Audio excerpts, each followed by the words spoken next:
Hey guys, today we're going to look at our first introduction to charge and how charge acts. So here's just a whole bunch of review from things that you should know back from chemistry. Remember, both electrons and protons carry a charge. Charge is measured in coulombs, which is the unit given in capital C. The total charge for each item is the exact same number, but opposite sign.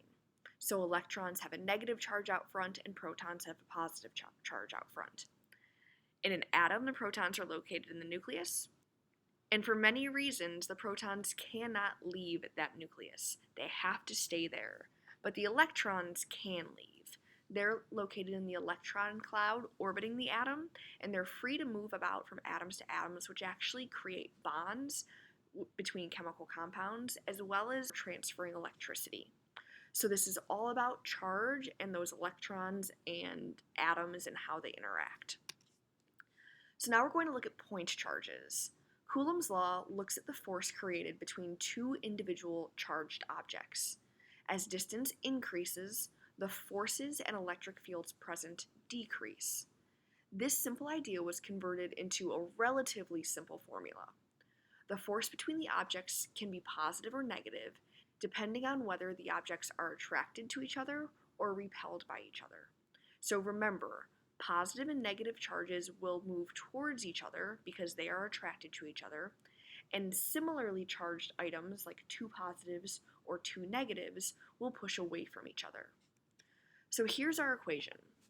The electric force is equal to K times Q1 times Q2 over R squared. So our variables, Fe is the electric force, and that's measured in newtons. K is actually Coulomb's constant, and that is 8.99 times 10 to the 9, and the unit is newtons times meters squared over coulombs squared. Q1 is charge 1, just the first charge that we're looking at, and that's measured in coulombs. Q2 is charge 2, the second charge we're looking at, and that's measured in coulombs. And R is the distance in between them.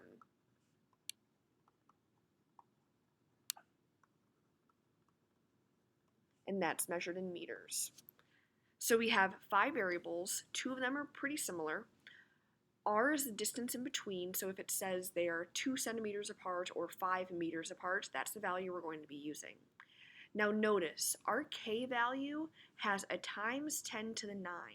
So on our calculator, we are likely to use that capital double E button to help us replace our times 10 caret keystrokes with just a single letter or a single action. That way we have less math errors present. Now, what I recommend doing is multiplying everything on the top together and then multiplying everything on the bottom together and then dividing, again, to minimize math errors. Okay, so here we are going to look at our first practice problem. Two charges are separated by 0.03 meters. Object A has a charge of positive 6 times 10 to the negative 6, and object B has a charge of positive 3 times 10 to the negative 6. What is the force on object A? So force is our question mark. K is always the same. Q1 is positive 6 times 10 to the negative 6. Q2 is positive 3 times 10 to the negative 6. And radius is 0.03. Now these two positive signs, I am not going to plug them into the math equation. I'm going to use them to add on to my final answer. So I'm going to take our equation, F equals K Q1 Q2 over R squared. F equals 8.99 times 10 to the 9 times 6 times 10 to the negative 6, because again, I'm not going to write those positives. 3 times 10 to the negative 6, all over 0.03 squared. So now calculate the top of the fraction bar, 0.1618. Calculate the bottom of the fraction bar, 0.0009. Now we're going to divide those two numbers, and I'm going to have 179.78 newtons. And since both of these values were positive, positive 6 and positive 3, and like charges repel, I'm going to write repel underneath my force. So I feel almost 180 newtons of force, but they're pushing apart from each other. So that's the only place that this positive or negative relationship is going to come into play. Okay, so we're going to do one more practice problem. Two balloons with charges of 3.37 times 10 to the negative 6 and negative 8.21 times 10 to the negative 6 attract each other with a force of 0.0626 newtons. Determine the separation distance between the two balloons. So F equals K equals Q1, Q2, and R. F is 0.0626. K is my constant, it's always the same. Q1 is positive 3.37 times 10 to the negative 6. Q2 is negative 8.21 times 10 to the negative 6, and the radius is our question mark. So we're going to use our equation, plug in our F value. That is one ugly F value.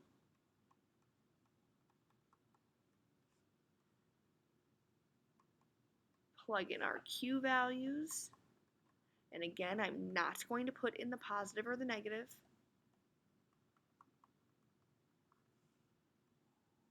And this is all over R squared. So now, using math laws, we can just switch these two values. We would multiply both sides by R squared, which would cancel this one out, and then R squared would be over here. Then we would divide out. But we should know that law already, so I'm just going to go ahead and flip them. I have R squared equals all this junk over 0.0626. So now I'm going to multiply the top of my fraction bar, and that is 0.2487. So R squared is equal to 3.97. Now I'm not done. I do have to square root both sides. So the radius, or the distance between these 2 point charges, is 1.99 meters. So that is our final answer. Now, if this question would have been worded a little bit differently, maybe they gave us this radius and we were finding the force of attraction. Since this is a positive charge and this is a negative charge, we would have to write at the very end that it is an attractive force, that those 2 point charges are going to be moving towards each other. So this is an intro to Coulomb's law, and it's a way for us to calculate forces or unknown variables when it comes to 2 point charges. So far, it's gotten pretty easy, because we're only looking at 2 charges in any given space. We're going to practice with this for a little bit, and in the next video we're going to introduce a third charge and start looking at things in 2D. So I'll see you so we can practice and then move forward.